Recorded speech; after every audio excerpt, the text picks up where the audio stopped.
শুভ সকাল বন্ধুরা, আশা করি আপনারা সবাই ভালো আছেন। তো বন্ধুরা, আজকে সকালের দিকে আহ, আপনাদের সামনে একটি ভিডিও নিয়ে হাজির হয়েছি। কয়েকদিন আগে আমি মিষ্টি লাউয়ের বীজ চারা করার জন্য বীজ কিনে নিয়ে এসেছি। তো এই হাতে দেখতে পাচ্ছেন চারা। একদিন ভিজিয়ে রেখেছিলাম বীজগুলি। তারপর একদিন ভেজানোর পর সেই বীজগুলি ভালো করে সেঁকে নেওয়ার পর একটু টিস্যু পেপারের ভিতরে রেখে টিস্যু পেপারটি ভিজে ভালোভাবে বন্দি করার পর এই যে দেখতে পাচ্ছেন একটি পলিথিন ধরে গিরে দিয়ে 2 দিন রেখে দিয়েছিলাম। আজকে এটা খুলবো, খোলার পরে দেখবো যে ভিতর থেকে ট্যাগ বের হয়েছে কিনা। ট্যাগ বের হওয়ার জন্য আমি সিস্টেমটা করেছি আহ, মিষ্টি লাউয়ের চারা তৈরি করার জন্য। আর এখানে দেখতে পাচ্ছেন চারা করার জন্য আমি এই গিলাসগুলোতে এই মাটিগুলো ভরে নিয়েছি। যেহেতু আপনার 50টা বিচি দিয়েছি, 50টা গিলাস এখানে তৈরি করেছি। আর এই মাটিতে দেওয়া হয়েছে আহ গোবর আর ছাই আর বালকা মাটি পাশে আছে। সেই বালকা মাটি দিয়ে সকালের দিকে এই মাটিটি তৈরি করে নিলাম। আর আর এখন বিষয়টা যে এর ভিতরে যে ট্যাগগুলো, গাছের ট্যাগগুলো কিরকম হয়েছে এটাই দেখার। চলুন বন্ধুরা, আপনাদের সামনে খোলা যাক।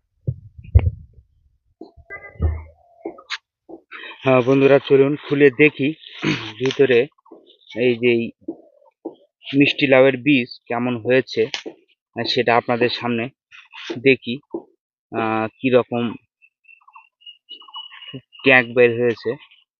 যেহেতু এটা সাধারণত আমি নেটে দেখার পর করেছি, এই জন্য এটা এখানে এইভাবে জিনিসটি সুন্দরভাবে টিস্যু পেপারে মুড়ে রেখেছি। বন্ধুরা দেখতে পাচ্ছেন অনেক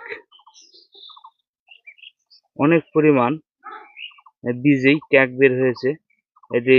এটাতে ট্যাগ বের হয়নি, যেটাতে ট্যাগ বের হয়নি এরকম আরো অসংখ্য ইয়াতে ট্যাগ বের হয়নি করে দেখতে পাচ্ছেন ট্যাগ বের হয়েছে। এখন এই বীজগুলি এই সব গ্লাসের মধ্যে ভরে রাখবো। চলুন ভরানো যাক। গর্ত করব, গর্ত করার পর একটি করে বীজ সেখানে দিব, দেওয়ার পর সাইডে রাখবো। একটা করে গর্ত করব,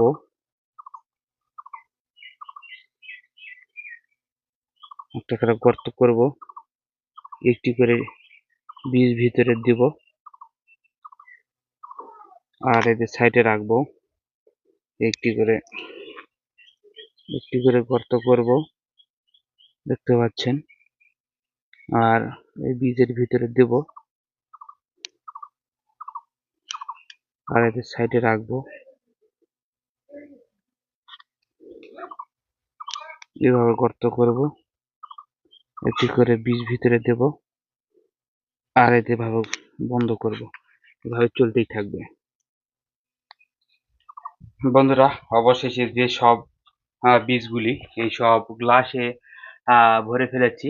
আর এটা লাইন করে সাজিয়ে রাখা হয়েছে, কারণ এটা 7-8 দিন পর এখান থেকে গাছ বের হবে বড় বড়।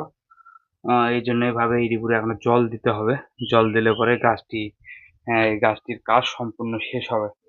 দেখতে পাচ্ছেন কত সুন্দরভাবে সিঁড়িতে রেখেছি, যেন বৃষ্টি হলে বাইরে রাখলে বৃষ্টি হলে ধুয়ে যাবে, যেহেতু এখন বর্ষার সময় হারামেশা বৃষ্টি হচ্ছে, এ কারণে এইভাবে রেখেছি। এখন এর উপর দিয়ে জল দেবো, তাহলেই এটার কাজ শেষ হয়ে যাবে।